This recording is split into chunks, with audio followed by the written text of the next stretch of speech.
Hi, Mike Brenly, auctioneer, discussing auctioneers and the multiple listing service, or known as MLS, or for that matter, any other type of platform here. We're calling this part 2. There seems to be substantial misunderstanding, or just it doesn't make sense to me, and I'm going to try to explain my point of view here. But we have auctioneers who have for decades, quite frankly, taken a real property, $200,000 property, put it in MLS. It's coming up for auction. And I'm going to put it in at 0, or I'm going to put it in at $1. It's selling absolute to the highest bidder, so I need to put it in at 0. And what's that do? What's the result of sticking property in the MLS with a price of 0, if you can even do that? See, there's an agent out there with buyers. Young couple, they're in an apartment, they're looking for their first home. They're pre-approved for $210,000, and the agent and the couple are sitting in the office there, and they say, well, let's pull up MLS, let's see what's available here. You want how many bedrooms? Well, at least 3, 1.5 baths or more, 2-car garage or more, 2 to 3 car garage would be fine. In this school system, this part of town, built after 1990 and priced somewhere between 185 and 220. And they hit enter or go. And what happens? All the property that shows there is property that meets all that criteria. You have a property listed at 0 or $1. This young couple doesn't even see it. Who goes onto a database and says, I'm looking for property I can pick up for $1 or $0? I want somebody to give me a property. See, that's not the function of MLS. The function of MLS, or the function of any such database of say, real property, is to allow agents or the public to search that database, given certain criteria, to find the property or properties that might meet their criteria. Once I find them, and I look at the house and I say, let's take this young couple. They find a home, an MLS, and you put it in there selling absolute to the high bidder with a list price of $200,000. They're pre-approved for $210,000. So this one's going to appear in their search that I previously described here. So they hit enter. Here's 19 homes in this market that meet that criteria. They click on yours that's selling absolute to the high bidder. And they say, wow, that's a really cute home. I love the color. I love the landscaping. Let's go on down the listing here. Oh, yeah, it's got the right, no, yeah, everything seems in order here.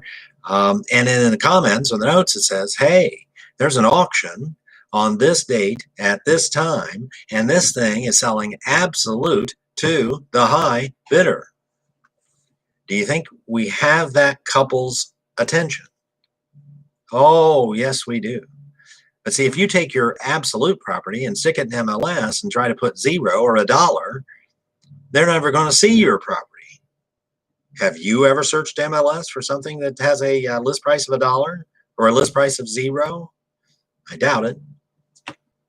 And even if you're an auctioneer and you say, well, I do it all the time. Well, I got news for you. The public does not do it all the time. They wouldn't even know what you were talking about. We're going to put 0 in there. We don't want, a $10,000 property or $20,000 property. We're not going to say 0 to 210. We're going to say it. We can afford at least 180, 185, up to. See, MLS is made, or a lot of other databases out there today are made to stick the property in and hope people find it. That's what you're trying to do. Have them find it. Then, in the terms and conditions, you can say, hey, I've got more good news. This is selling to the highest bidder regardless of price, and the auction's this date and this time, and here's my contact number. Get a hold of me, and you can get the terms, and you can figure out how to participate and what our co-op is with your agent, or all the other details, of which you don't see any of that if the auctioneer doesn't put it in at the right price. Here's part 2, B. And golly, I've sold a lot of real estate, a lot of real property at auction in my career. Putting an ad in the paper, putting an ad on Facebook or on the internet otherwise, or sticking it in MLS and saying, for example, a minimum bid auction. The minimum bid is $170,000. What's that say? Well, it says that's the least they'll take for it. Does it tell you what the property's worth? It does not. Do you know, as a bidder or buyer, if there's a chance to get a deal? Is this a $170,000 property they're trying to get $170,000 for, or is this a $250,000 property they're trying to get $170,000 for? I think I know which one you're more interested in. We talked earlier about bidders, buyers, attending auctions on the prospect of a deal, the chance to get a deal. Well, $170,000 property, $170,000 minimum bid, there's no chance to get a deal there. $170,000 minimum bid, $250,000 value. Is there a prospect to get a deal now? Do I have your attention now? Yes, absolutely. That's what we're trying to do. The word is context. Context.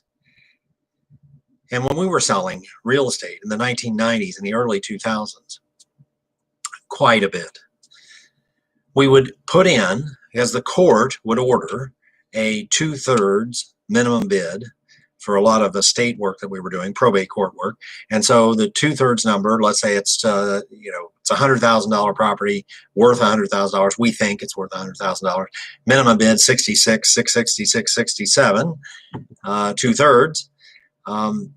If we just put minimum bid 66, 666, 67, and people didn't know, well, that's an estate, so it's worth, a third more or half of that again, then they wouldn't know if that's a good deal or not. See, we went to shortly after realizing that we lacked context.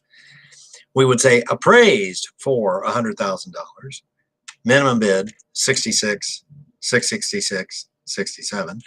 And did that get people's attention? Oh, it was a marked difference. Then people would show up and say, hey, this is a $100,000 home and the minimum bid's only $66,000 and some change. I'm in. Count me in. How do I register? How do I play?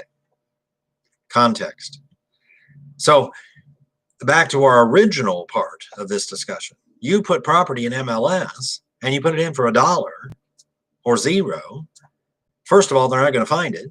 If they do find it, what's the property worth? Now, you can get on your phone and find, I suppose, check the auditor site or check other comparative databases or whatever, check the neighborhood. Maybe you're familiar with the neighborhood. But we're not making it easy by putting in $1 or $0 and then expecting the buyer to say, well, I guess I got to research it to find out what we got here. I don't know if I'm pre-approved. I don't know if I've got enough money. I don't know what to expect, because it's in for $1 or it's in for $0. Selling absolute, I like that, but there's no context. How about this? How about this? Property appraised for $250,000.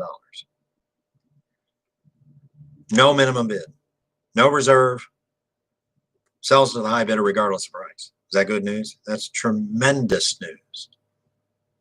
So auctioneers generally, as we wrap up here, should be projecting good news. You got some good news. Let's tell it. You got a $250,000 property selling absolute to the high bidder. Let's be telling the people it's a $250,000 house, we think, and it's selling absolute to the high bidder. Is that great news? That's fabulous news. We're selling this property to the highest bidder is not as much fabulous news. It's good news, but it's not fabulous news, because I don't know. Hey, is it burnt out? Did a tornado go through? Is the property a wreck? Need a lot of repair, deferred maintenance? I don't know, because you didn't give me any. You can answer that. Context. Context. Mike Brantley, Auctioneer. Pleasure to be with you today. Other videos on this same page, others forthcoming. Have a great day and stay safe.